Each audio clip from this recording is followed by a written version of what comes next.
आज एक नए लेक्चर में एक नए चैप्टर की चर्चा करने जा रहे हैं। बेटा जब बैच खत्म होगा सब बच्चे मुझे एक बात याद कराएंगे कि मुझे आपके पीरियोडिक एग्जाम से रिलेटेड कुछ चर्चा करनी है, ठीक है।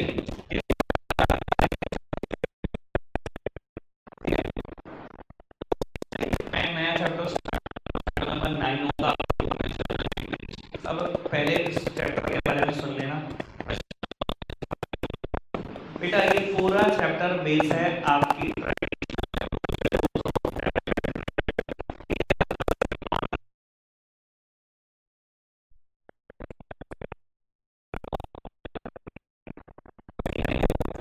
ठीक है जी। जिसको अप्रोच नहीं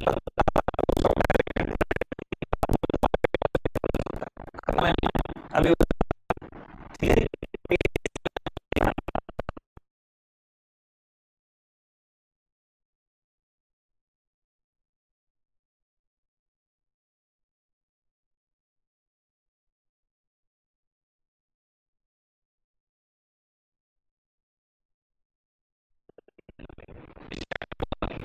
ठीक है ना, कुछ दूंगा क्योंकि ये चैप्टर अगर ये समझ पूरी अगर ये आ गया ना समझ तो ये आपको क्या सीए फाइनल में अगर मैं किसी टॉपिक में फंसता था अकाउंट्स में तो वो जर्नल एंट्री बाहर निकालती थी।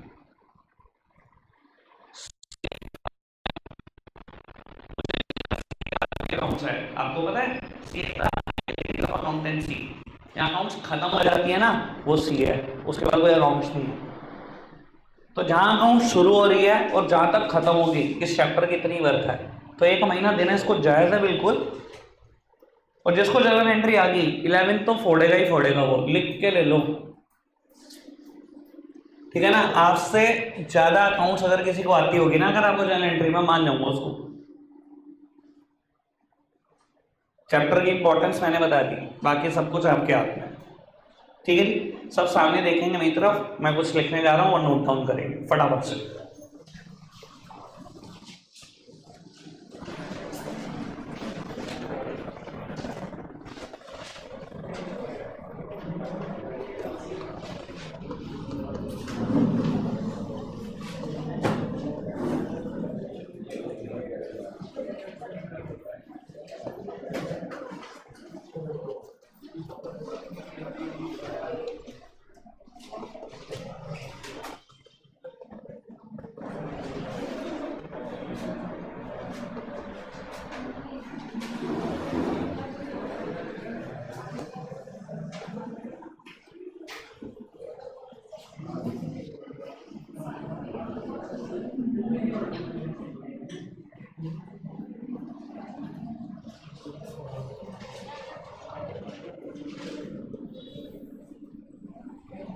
फटाफट से नोट डाउन करेंगे। बाबू मेरा ख्याल आपने नोट डाउन कर लिया होगा, मैंने 2 ही लाइनें लिखी हैं। पहले मैं इसका हल्का सा मतलब बता दूं और फिर बेटा प्रैक्टिकल पोर्शन की तरफ डायरेक्टली शिफ्ट कर सकते हैं। बाबू सबसे पहले मैंने लिखा journal is the book of original entry, मतलब बुक ऑफ ओरिजिनल एंट्री। बेटा कोई भी बिजनेस में कोई भी ट्रांजैक्शन होती है, it is first of all recorded in the journal. यानी कि अगर मैं कहूं ना started a business with cash, वो तो नौटंकी थी जो हमने आपको अकाउंटिंग इक्वेशन कराई। अकाउंटिंग इक्वेशन कोई दुकानदार नहीं बनाता, एक दुकान पे नहीं बनाई जाती। जैसे ही कोई ट्रांजैक्शन होती है सबसे पहले कहीं रिकॉर्ड होती है तो वो बेटा जर्नल में है, इसलिए इसको बोला गया बुक ऑफ ओरिजिनल एंट्री। दूसरी बात यहां पर बोला गया यहां हर ट्रांजैक्शन रिकॉर्ड होती है इन अ क्रोनोलॉजिकल ऑर्डर। बड़ी इनमें क्रोनोलॉजिकल ऑर्डर, क्रोनोलॉजिकल ऑर्डर का बेटा मतलब है सीक्वेंस, ट्रांजैक्शन सीक्वेंस में रिकॉर्ड होती है।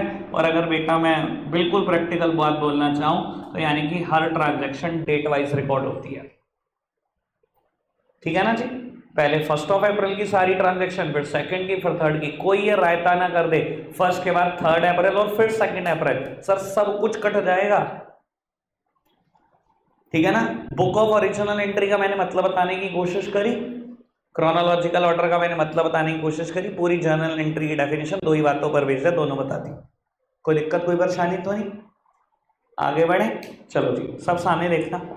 बाबू फॉर्मेट बताने से पहले, जर्नल एंट्री कराने से पहले एक बात याद करा दो, ठीक है जी। अब ऐसा हो सकता है कईयों को याद आए, कईयों ने मुझसे जो ये बात नहीं पढ़ी उनको याद भी ना आए, ठीक है जी। वैसे मेरे को लगता है 3 वीडियो सबने ही देखी है, यहाँ जितने भी बैठे हैं, जिन्होंने 3 वीडियो मेरी देखी है और मुझसे सुनी है, उन्हें बात पक्का से याद आ जाएगी। बाबू मैंने आपको डुअल एस्पेक्ट करके कंसेप्ट लिखवाया था, एक बिजनेस एक अकाउंटिंग प्रिंसिपल, एक अकाउंटिंग कन्वेंशन लिखवाया था डुअल एस्पेक्ट। क्या कहता है ये? हर बिजनेस ट्रांजैक्शन के 2 इंपैक्ट होते हैं, याद आई बात?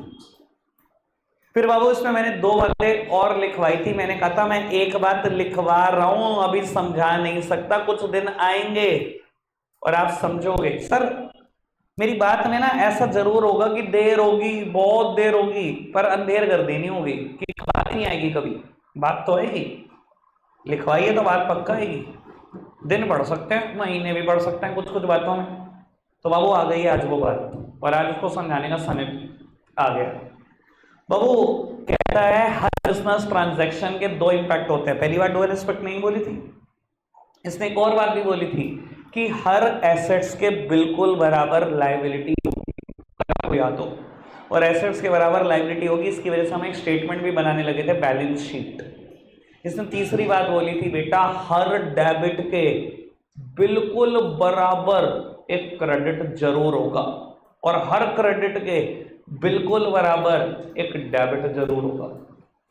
हमेशा बिजनेस में ऐसा होगा, जितनी अमाउंट डेबिट होगी उतनी ही क्रेडिट होगी, हमेशा ऐसा ही होगा।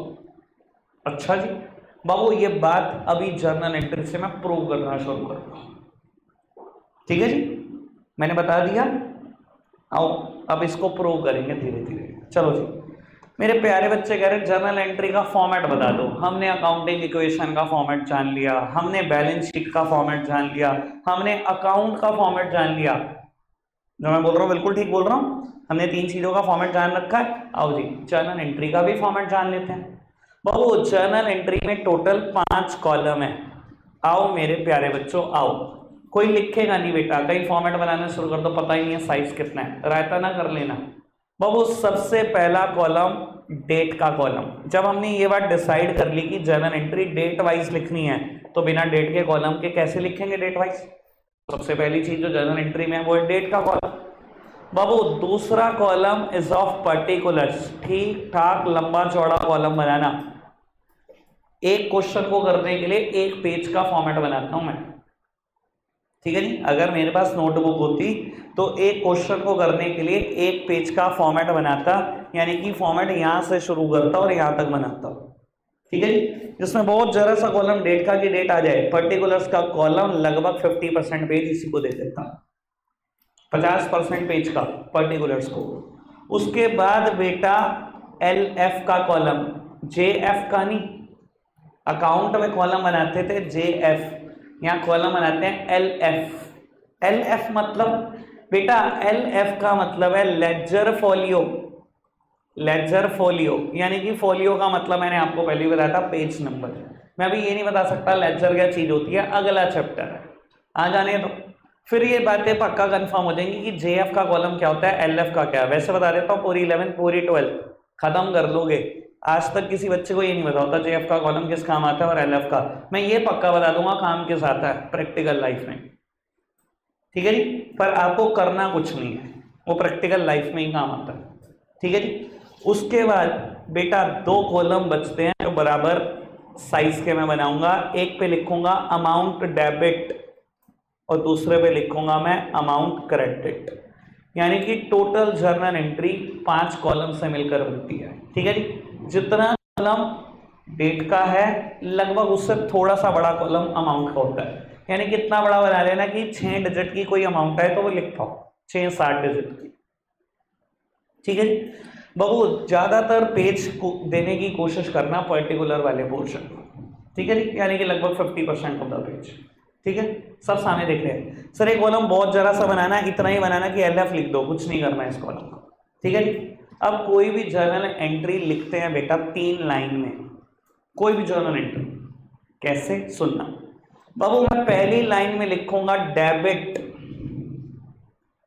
दूसरी लाइन में लिखूंगा क्रेडिट, और तीसरी लाइन में लिखूंगा, मतलब डेबिट क्या कर रहा हूं, कौन सा अकाउंट डेबिट कर रहा हूं ये लिखूंगा बाबू, दूसरी लाइन में लिखूंगा कौन सा अकाउंट क्रेडिट कर रहा हूं ये लिखूंगा, और बाबू तीसरी लाइन में लिखूंगा समरी ऑफ बिजनेस ट्रांजैक्शन, ठीक है ना। और समरी को टेक्निकल भाषा में बोलते हैं, मतलब मैं समरी वर्ड कभी नहीं यूज करूंगा बाबू, इसको अकाउंट्स की भाषा में बोलते हैं, मैं नरेशन लिखूंगा, ठीक है जी। क्या लिखूंगा, नरेशन, ठीक है जी। इसे हम क्या बोलते हैं, सिंपल भाषा में समरी लिखूंगा इस बिजनेस ट्रांजैक्शन में क्या हो रहा है, ठीक है जी। ये बिल्कुल वैसे ही है जैसे अकाउंटिंग इक्वेशन में ट्रांजैक्शन वाला कॉलम हुआ करता था, कुछ भी लिख देता था ना मैं, मान लिखा started a business with cash, में लिख देता बिजनेस स्टार्टेड, समरी लिख देनी है बस कि क्या हुआ, ठीक है जी। और उसके बाद काम की बात, बेटा एक लाइन खींचूंगा, जर्नल एंट्री खत्म। और अगर आप इस बात को अच्छे से देख पा रहे हो तो आपने देखा ना तो ये लाइन गई डेट कॉलम में, ना ये गई एलएफ में, ना गई अमाउंट में, सिर्फ पर्टिकुलर में लाइन खींचूंगा खत्म। फिर बाबू डेट लिखूंगा, डेबिट क्या हुआ वो लिखूंगा, क्रेडिट क्या हुआ वो लिखूंगा, फिर नरेशन लिखूंगा, फिर लाइन खींचूंगा। और नोटबुक में होता तो कैसे लाइन खींचता ये समझ बाबू, नोटबुक में लाइन कहाँ खींचता, थोड़ा सा ये समझने की कोशिश करना। मैंने एक लाइन लिखी, दो लाइन लिखी, तीसरी लाइन लिखी, ठीक है ना। अब मैं क्या करता, आप मुझे पता है ज्यादातर बच्चे क्या करेंगे, जहां 3 लाइन खत्म होने के बाद जो रोलर बना हुआ है ना, आप उसके नीचे ही लाइन खींच देते। मैं कहां खींचूंगा, तीसरी लाइन का रोलर और चौथी लाइन का जो रोलर है उसके बीच में लाइन खींचूंगा। समझ में आ रही है बात, नहीं आई, चलो कोशिश करता हूं समझाने की। अगर एक सेकंड पॉज करना, लो जी। अब सुनो जी बेटा, मैं क्या करता, मान लो मैंने जर्नल एंट्री शुरू करी, यही आपके रोलर है, दिखाई दे रहा है, ये रोलर दिखाई दे रहे हैं आपको। आपने पहली लाइन में डेबिट लिखा, यहाँ रोलर बना हुआ है, दूसरी लाइन में क्रेडिट लिखा, यहाँ भी रोलर बना हुआ है। आपने नरेशन लिखी, ज्यादातर बच्चे क्या करते हैं, ये थर्ड पे लाइन खींच देते हैं ना। मुझे क्या चाहिए, थर्ड का रोलर और फोर्थ के रोलर के बीच में लाइन चाहिए।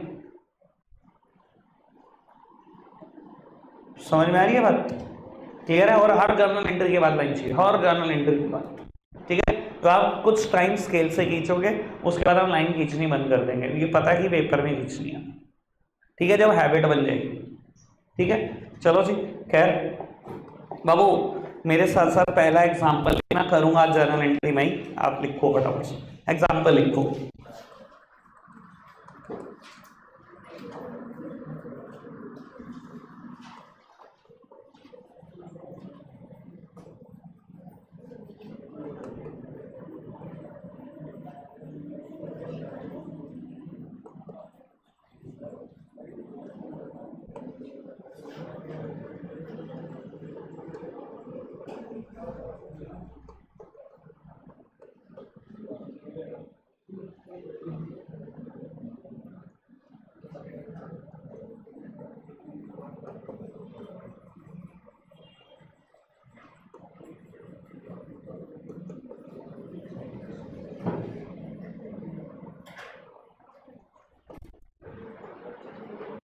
थोड़ा सा स्पीड बढ़ाकर लिख लो।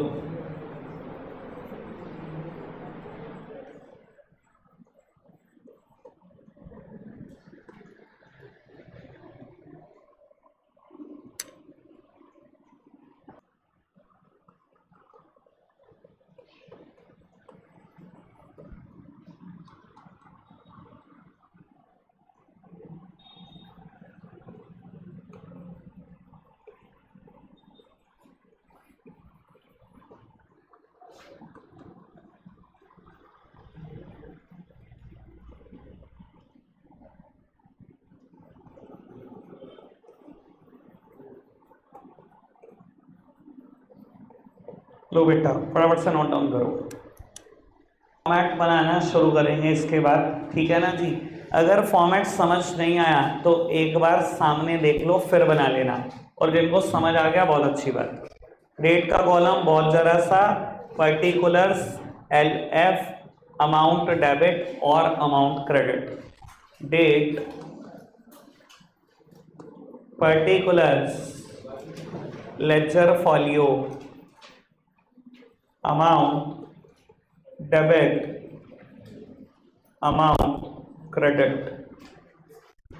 लो उत्तर फटाफट से जल्दी से करना। फॉर्मेट बना लिया, बहुत अच्छी बात। नहीं बना अभी रुक जाओ, आप सामने देखो, सब सामने देखेंगे। 5 बिजनेस ट्रांजैक्शन मैंने लिखे हैं, मैं जर्नल एंट्री करने जा रहा हूं, ठीक है ना जी। और वो 5 जर्नल एंट्री जब खत्म होंगी आप नोट डाउन करना, ठीक है। सब सामने देखेंगे। आज शायद ही मैं आपको कोई होमवर्क दूं, अगर दिया भी तो कुछ रिपीट करने के लिए दे दूंगा, ठीक है जी। सब सामने देखना। बेटा क्या मैंने इस क्वेश्चन में डेट दी? नहीं दी, ठीक है जी। बाबू अगर किसी क्वेश्चन में डेट ना दी हो, वैसे ये जर्नल एंट्री का बड़ा रेयर क्वेश्चन होगा जिसमें डेट ना हो, तो आप और सीरियल नंबर से सारी ट्रांजैक्शन कर दोगे, पहली बात। दूसरी बात, सब सामने देखो। अब कोई लिखेगा नहीं क्योंकि आपको जर्नल एंट्री करनी नहीं आती, जिंदगी की पहली जर्नल एंट्री करने जा रहे हो। और मैं आपको बता देता हूं, यहां से लेकर जब तक आप 12th क्रॉस करोगे तब तक हम कुछ 20 से 25 हजार जर्नल एंट्री कर चुके होंगे। बस बाबू बस आओ, सब सामने देखते हैं, ठीक है जी। क्या फर्क पड़ता है कितनी करनी है, फर्क इस बात से पड़ना चाहिए कि पहली कौन सी करी थी। आओ बाबू, कहता है started a business with cash 6 lakh. बेटा जर्नल एंट्री करने के लिए सबसे पहली चीज, किसी भी ट्रांजैक्शन में अकाउंट इन्वॉल्व सोचने हैं। कौन कौन से अकाउंट इन्वॉल्व है उसके बारे में सोचना है, ठीक है जी। और मैं सारे काम बेटा मन में करूंगा, अब थॉट प्रोसेस चालू है, मैं कुछ भी लिखने नहीं वाला हूं, ठीक है जी। 2 अकाउंट इन्वॉल्व है, one is cash and other one is capital. अब वो cash is a real account, मेरी तरफ देखो, cash is a real account. Rule क्या कहता है? डेबिट व्हाट कम्स इन, ठीक है जी। हाँ वो उसकी जरूरत नहीं है ना बाबू, कैश बिजनेस में आ रहा है तो बाबू डेबिट करना है, पक्की बात। आगे बढ़ाएं बात को। और अगर एक डेबिट करना है तो डुअल एस्पेक्ट ने कहा लिख के ले लो, डेबिट के बराबर क्रेडिट होगा। अगर एक डेबिट हो रहा है तो दूसरा कंफर्म्ड है, मुझे होना ही क्रेडिट है, ये मुझे डुअल एस्पेक्ट ने बताया, ठीक है जी। कैश का डेबिट पता लग गया, पहली लाइन में डेबिट ही लिखता हूं। अब कैसे लिखना है देखना बाबू, पहली लाइन में डेबिट लिखना, कोई नहीं लिखेगा मेरे साथ साथ बेटा। बिल्कुल पर्टिकुलर की लेफ्ट हैंड साइड पर आ जाओ। स्टार्ट जर्नल एंट्री बिल्कुल पर्टिकुलर की लेफ्ट हैंड साइड पर करनी है, ठीक है जी। तो मैंने लिखना है कैश अकाउंट, और बाबू बिल्कुल राइट हैंड साइड पर चले जाओ पर्टिकुलर की, यहां लिख दो कैश अकाउंट डेबिट। पहली लाइन में जो डेबिट करना होता है वो लिख दिया, ठीक है जी। दूसरी लाइन में जो क्रेडिट करना होता है वो लिखना है, मेरी तरफ देखना बाबू। कैपिटल दूसरा अकाउंट इन्वॉल्व था, रूल क्या कहता है? कैपिटल पर्सनल अकाउंट का पार्ट है, रूल कहता है डेबिट, बोलो मेरी का इंतजार देख रहे हो, बोलो debit the and credit the, ठीक है जी। अगर बाबू कोई इंसान मेरे बिजनेस से कुछ रिसीव कर रहा है तो उसको करना डेबिट, और बिजनेस अगर आप किसी से कुछ रिसीव कर रहे हो तो वो गिवर है, उसको कर देना क्रेडिट। यही कहता है रूल बाबू। प्रोप्राइटर ने बिजनेस स्टार्ट करने के लिए पैसे दिए, बिजनेस ने किसी को कुछ नहीं दिया, बल्कि प्रोप्राइटर ने हमें पैसे दिए बिजनेस को, क्रेडिट द गिवर। कैपिटल को कर दो क्रेडिट, पक्की बात, कर दो क्रेडिट। आओ जी, दूसरी लाइन में लिखना है क्रेडिट। अब लिखना कैसे है? जो कैश अकाउंट और डेबिट के बीच में स्पेस है इसमें लिखनी है क्रेडिट वाली बात। और लिखनी कैसे सुनो, टू कैपिटल अकाउंट। अब बच्चे सोच रहे होंगे कि मैं लिखूंगा कैपिटल अकाउंट क्रेडिट, ऐसा ही सोच रहे होंगे बाबू। अकाउंट्स में प्रिजम्पशन चली आ रही है कि क्रेडिट को ना 2 वर्ड से डिनोट करते हैं, ठीक है जी। अकाउंट्स में प्रिजम्पशन चली आ रही है कि 2 वर्ड से क्रेडिट को डिनोट किया जाता है। कुछ लोग इसको बोलते हैं क्रेडिट साइड, कुछ लोग बोलते हैं टू साइड। टू साइड मतलब ही क्रेडिट साइड है, कोई फर्क नहीं पड़ता आपको इस बात से, ठीक है जी। पर ये काम किसके बीच में करना है? जो जहां आपने ट्रांजैक्शन छोड़ दी और जहां बेटा डेबिट लिखा उसके बीच में कर देना। समझ में आ रहा है? टू कैपिटल अकाउंट मतलब cash account debit to capital account, ये मैंने जर्नल एंट्री कर दी। समझ में आ रही है बेटा बात? पक्का से कोई दिक्कत कोई परेशानी तो नहीं? तीसरी लाइन में क्या करता हूं बेटा, किसी भी जर्नल एंट्री में 3 लाइनें होती है, क्या करता हूं, नरेशन। ठीक है ना बाबू, नरेशन शुरू करने के लिए ना 2 वर्ड का इस्तेमाल किया जाता है। ओल्ड फैशन्ड लोग लिखा करते थे, नरेशन को स्टार्ट करते थे विद द वर्ड फॉर, ठीक है जी, और मॉडर्न लोग स्टार्ट करते हैं विद द वर्ड बीइंग। मैं हमेशा बीइंग से करूंगा, आप भी हमेशा बीइंग से करेंगे, फॉरवर्ड बड़ा पूरा, ठीक है जी। क्या लिखेंगे, बीइंग। जो भी बिजनेस में हुआ है बाबू, नरेशन लिखने का, समरी लिखने का कोई एक तरीका हो सकता है। मैं कैसे कह सकता हूं ये बात, बीइंग बिजनेस स्टार्टेड, समझ में आएगा बाबू। 6 लाख रुपए से धंधा शुरू करा, जो अमाउंट, जो चीज डेबिट करनी है वो अमाउंट डेबिट में लिखी है, जो क्रेडिट करनी है वो बेटा अमाउंट क्रेडिट में लिखा है। हर डेबिट के बिल्कुल बराबर होगा क्रेडिट, समझ में आ गया। कोई भी जर्नल एंट्री के 3 हिस्से हैं, डेबिट साइड, डेबिट करा डेबिट में अमाउंट लिख दी, क्रेडिट करा क्रेडिट में अमाउंट लिख दी, नरेशन लिख दी, लेकिन हमेशा start with the word being. Simple है बात। क्या मैंने कुछ नया किया, सर नया तो कुछ नहीं किया, आज भी वही कर रहा हूं। याद कर लो, ट्रेडिशनल अप्रोच का एक क्वेश्चन किया था मैंने अकाउंटिंग इक्वेशन में, जहां मैं अकाउंट इन्वॉल्व लिखता था, नेचर ऑफ अकाउंट लिखता था, उसके हिसाब से डेबिट और क्रेडिट करता था। मैं सब वही कर रहा हूं, याद है। इलस्ट्रेशन नंबर 17 था वो, यही करता था ना उसमें भी बेटा। अकाउंट इन्वॉल्व पहली लाइन, नेचर ऑफ अकाउंट दूसरी लाइन, डेबिट क्या करना है और क्रेडिट क्या करना है। क्लियर है बेटा बात, पक्का से। तो बाबू अब मेरी पहली जर्नल एंट्री खत्म हो गई। अब आप देख रहे हो मैंने एक हॉरिजॉन्टल लाइन किया, पर बाबू सिर्फ पर्टिकुलर वाले कॉलम में, बाकी किसी कॉलम में लाइन जानी नहीं चाहिए, ठीक है जी। आओ सेकेंड ट्रांजैक्शन। बाबू सेकेंड ट्रांजैक्शन कहती है परचेज गुड्स 20,000। फटाफट से बताओ जरा क्या करना चाहिए, कौन कौन सा अकाउंट इन्वॉल्व है, परचेज और कैश। अब थोड़ा स्पीड पे करें 4 ट्रांजैक्शन। एक परचेज अकाउंट इन्वॉल्व है, दूसरा कैश। बाबू परचेज पे रूल नॉमिनल के, रूल क्या कहता है, debit all the expenses and losses. क्या परचेज सच में एक एक्सपेंस है, तो बाबू रूल कहता है डेबिट करना। अच्छा जी बाबू डेबिट करना है, लो जी परचेज अकाउंट डेबिट। कैश के बारे में सोचें, कैश एक रियल अकाउंट है, रूल क्या कहता है, debit what comes in and credit what goes out. Goods खरीदने से कैश आ रहा है या जा रहा है, जा रहा है, debit what comes in and credit what goes out. तो मतलब कैश को क्रेडिट करना, तो मैं लिखने जा रहा हूं बेटा टू कैश अकाउंट, ठीक है जी। और बाबू समरी, अरे क्या बात कर रहे हो, इसको लिखने का कोई एक तरीका है, बीइंग गुड्स परचेज्ड। जो आपको समझ में आता है वो लिख दो, मुझे तो यही समझ में आता है। मुझे ज्यादातर चीजों की समरी में 3 ही वर्ड समझ में आते हैं। लो जी आओ जी 20,000। कोई दिक्कत कोई परेशानी तो नहीं बाबू, कर दो एक हॉरिजॉन्टल लाइन प्लीज। मेरे प्यारे बच्चे कह रहे हैं टीचर बनने में मौज है, ना फॉर्मेट खींचा स्केल से, ना लाइन खींची, यही तो मौज है बाबू। हम भी जब छोटे छोटे बच्चे थे बहुत परेशान होते थे, सारा दिन स्केल लेके घूमते रहो। कॉमर्स में आगे यही रोल है, स्केल लेके घूमते रहो बस। आओ खैर क्या कर सकते हैं, सीए फाइनल में भी जब जर्नल एंट्री करनी पड़ती है ना, तो फॉर्मेट में ही करनी पड़ती है इसी। आओ जी करते हैं बात बाबू। Next transaction is sold goods 18,000। मेरी तरफ देखना, कौन कौन से 2 अकाउंट इन्वॉल्व है, जिससे पूछा जाएगा वो बताएगा। नहीं अब मन में सोचो, तो सोचना है, ठीक है जी। मैं जिससे पूछूंगा वो बताएगा। बाबू सोल्ड गुड्स याद करो कौन कौन से 2 अकाउंट इन्वॉल्व है। माही जी कौन कौन से 2 अकाउंट इन्वॉल्व है, सेल और कैश। सेल पे रूल नॉमिनल के, कैश पे रूल रियल के, ठीक है जी। फटाफट से बताएंगे आप मेरे को।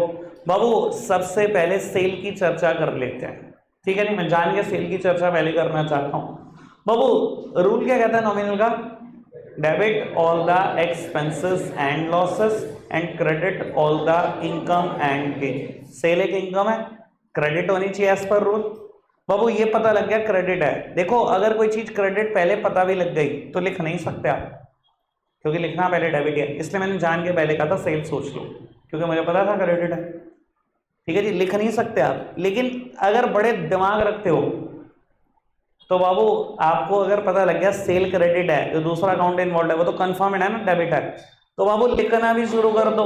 क्या इतना सोच रहे, cash account debit to sale account. और अगर किसी को लगता है नहीं यार मेरा तो सोचने का ही मन है, सर सोच लो, कैश पे रियल के रूल रखते हैं, कहता है डेबिट व्हाट कम्स इन।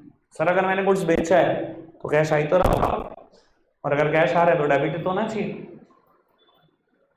सोचवा भी दिया मैंने आपको, पक्की बात, कोई दिक्कत कोई परेशानी तो नहीं। नरेशन में क्या लिखोगे, बीइंग गुड्स सोल्ड। मैंने अगर बाद में कॉपी चेक करी और किसी की भी एक भी ट्रांजैक्शन लिख के मिल गई, आज बताऊंगा तुम्हें मैं, ज्यादा जल्दी है ना तो मैं लिखने की, सारे लिखवा दूंगा आज। पेपर फाड़ दो जिसने लिख दिया, ध्यान रखना, यहां समझने पे ध्यान दे दो बाबू। Next business transaction, purchase goods from Ram.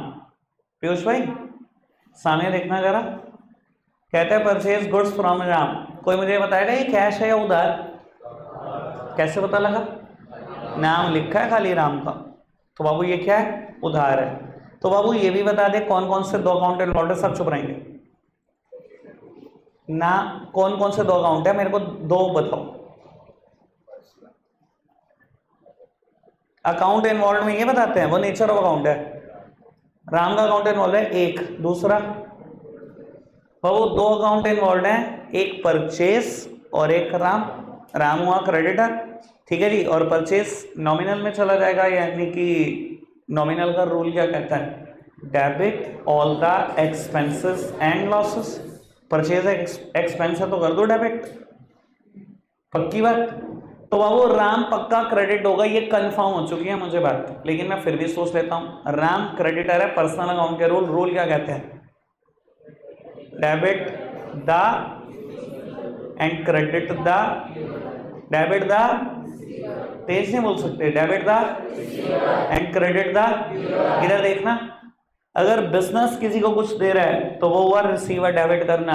अगर कोई इंसान बिजनेस को कुछ दे रहा है तो वो हुआ गिवर, उसको क्रेडिट करना। रूल ये कहता है, इधर देखना, राम ने बिजनेस को गुड्स दिए, आपने क्या दिया उसको, कुछ दिया आपने, क्रेडिट द, समझ में आ गया, राम क्रेडिट होगा, परचेज डेबिट और राम क्रेडिट। लो जी प्यारे बच्चों, बाबू परचेज को करना डेबिट, मुझे लगता है जर्नल एंट्री सबको लिखनी तो समझ में आई गई होगी, ऐसा तो कुछ है ही नहीं जो समझ नहीं आने वाला है। और आपको ये भी पता है सब पुराने रूल के हिसाब से चल रहा है।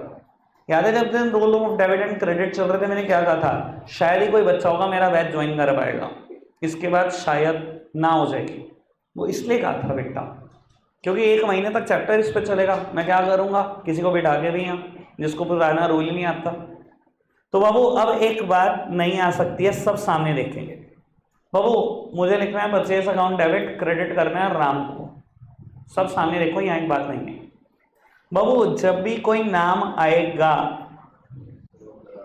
या अगर अकाउंट वर्ड लिखने के बड़े इच्छुक हो तो क्या लिखोगे, राम्स अकाउंट, ठीक है जी। और अगर अकाउंट नहीं भी लिखना तो नाम के आगे अकाउंट बिना लिखे भी काम चल जाता है, यानी कि ऐसे भी छोड़ सकते हो, purchase account debit to Ram, ठीक है जी। Indians are very lazy, apostrophe S लगाएंगे, फिर ए लगाएंगे, फिर स्लैश करेंगे, फिर सी। मैं तो भैया नमस्ते मेरी तरफ से, मैं कभी नहीं लिखूंगा नाम के आगे अकाउंट, मुझे तो यही अच्छा लगता है, ठीक है ना, समझ गए ना तुमने क्या करना है।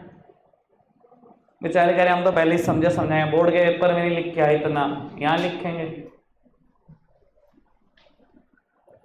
आओ जी, मैंने कहा याद करा दो, रिजल्ट भी आने वाला है ना, मैं याद कराता रहूंगा तुम्हें। आओ जी, हार्ट बीट ऊपर नीचे, अरे कल नहीं आता भाई, ये कंफर्म है मुझे। आओ, नरेशन, बीइंग गुड्स परचेज्ड, बाकी आ भी रहा होगा तो मेडिग्राम फोन करके पहले मैं 2-3 वर्ड बुक करा दूंगा। आओ जी, बीइंग गुड्स परचेज्ड, बाबू 8000 किस किस का कराऊं, बस ये बता दूं।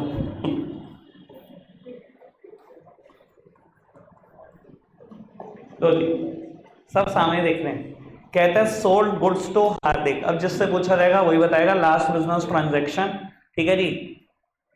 आराध्य कौन कौन सा अकाउंट इन्वॉल्व है बेटा, एक सेल्स, एक हार्दिक, कंफर्म बात, ये पता लग रहा है कि उधार है, सब सोच पा रहे हैं इस चीज को? बाबू एक सेल अकाउंट इन्वॉल्व है और दूसरा हार्दिक, ठीक है जी।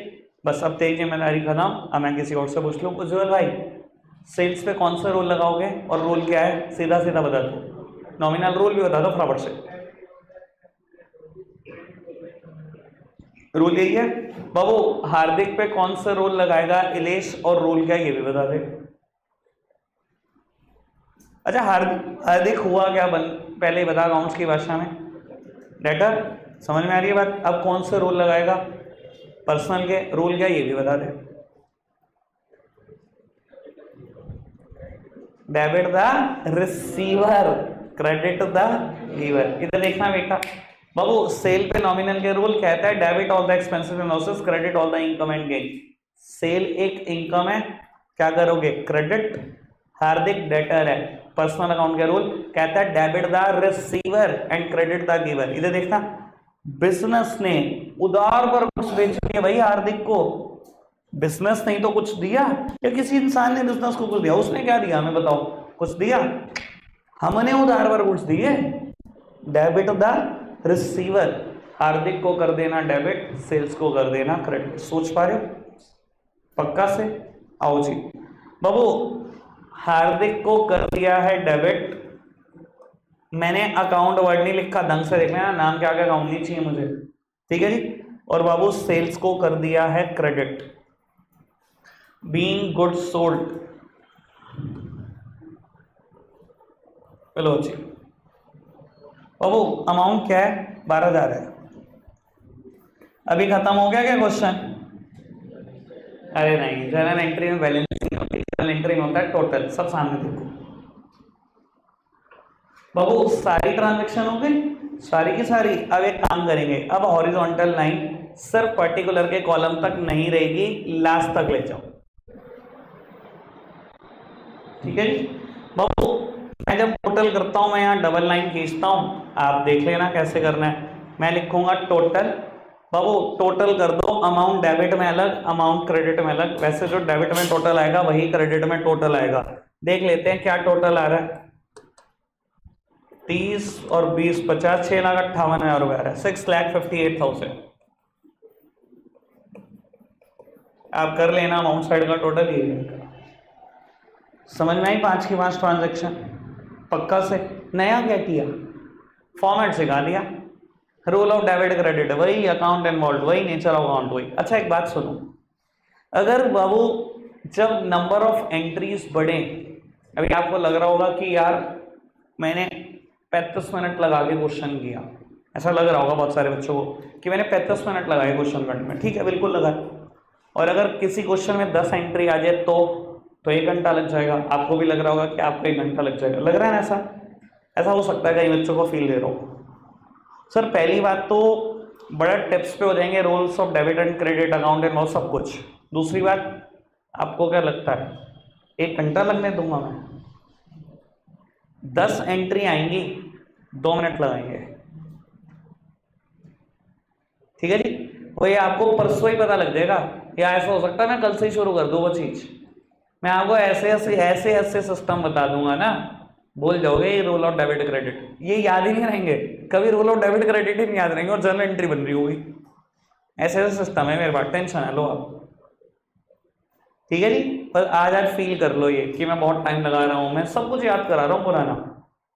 अभी थोड़े दिन रुक जाओ, बस 1 आध दिन हो, फिर देखेंगे इसको इसका आईना दिखा देंगे। कहीं तो समझ रहा हो अपने आप को मुश्किल, जानता नहीं हमें। आओ जी, अब आपकी जिम्मेदारी है 5वां ट्रांजैक्शन फटाफट से नोट कर दो। मैं इतने होमवर्क का क्वेश्चन बना रहा हूं एक साइड में।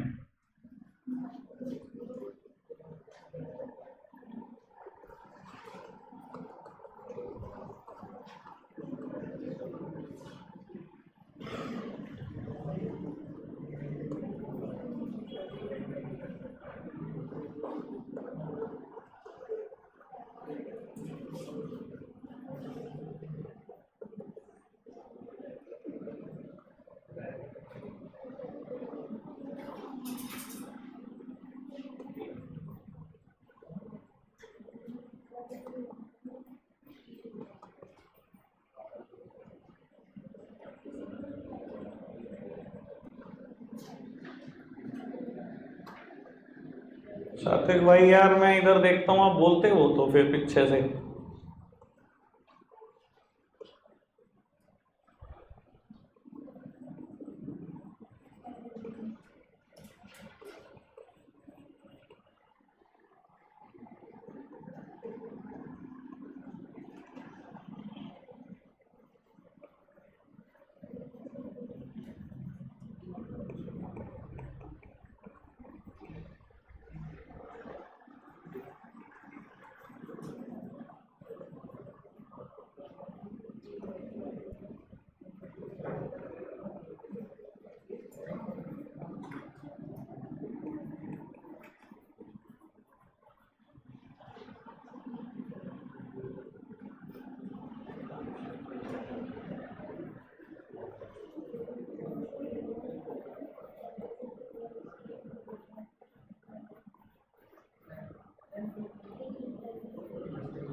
लोग उत्तर, ये होमवर्क का क्वेश्चन है, सभी नोट डाउन करके जाएंगे, विद डेट करके आएंगे। रखेंगे आज के लिए इतना ही प्यारे बच्चों, तो बाय।